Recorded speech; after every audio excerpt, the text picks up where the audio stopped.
pointed on me. What are you staring at?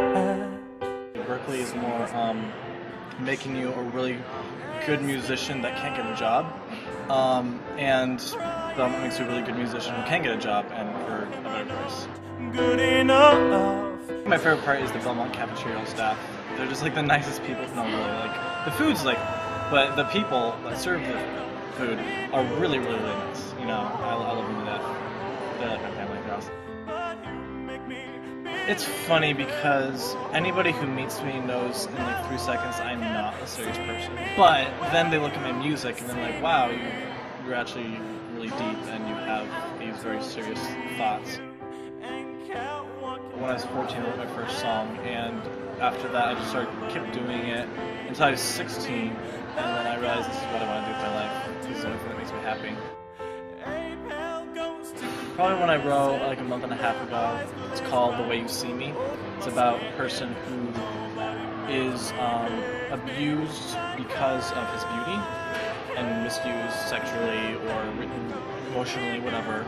And then so because of that, he views himself as unattractive internally and externally, and then meets a person who treats him well and treats him like the beautiful person he is. And through that person's eyes, he can see himself as beautiful, which is why it's called The Way You See Me.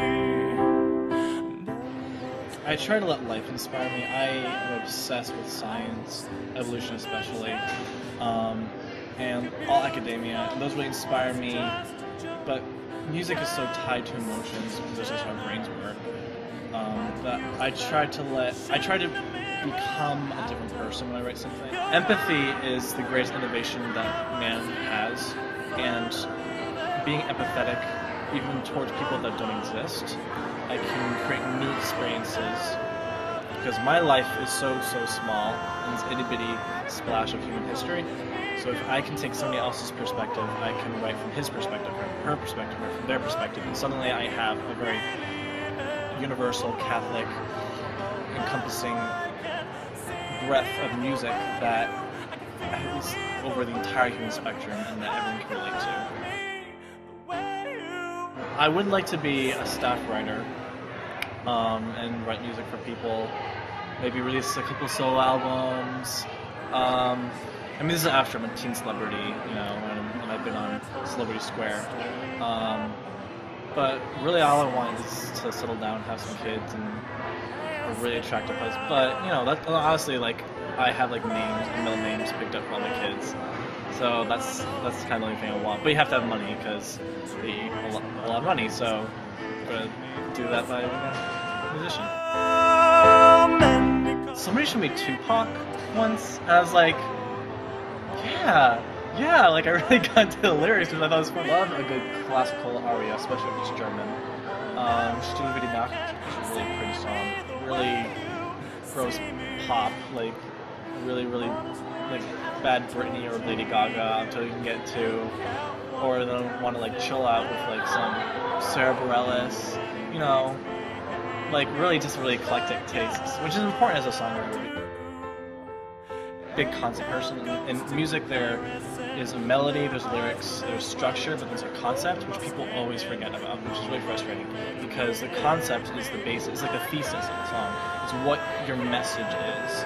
And that's where I think I'm strongest.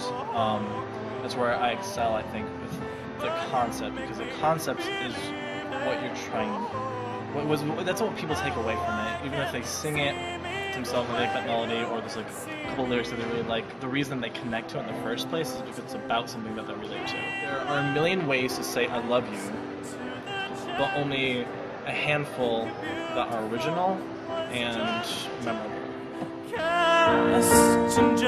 You know when you open up a library book and you smell it and it's just for some reason really good, and it's just like a book, and you never thought you'd be standing in the middle of a public library sniffing a book, but there you are, sniffing a book, and you're just taking pleasure in the smell of weathered paper. The smell of my music. My music puts you in the place you thought you'd never be before, doing something you never thought. So my music, I want to make you think something you never thought before, and react in a way you've never had before, but still find something beautiful. Well, Actually, I'm organizing an event called the Yule Ball, which is a Harry Potter themed formal carnival dance, and it's going to be Monday 21st at Neely Dining Hall at 8 for $5, and people should definitely come because it's going to be lots of Harry Potter fun, and if you dress up in the best Harry Potter costume, you'll get a prize, so that's something to think about. Size me up, chew me up, and spit me out.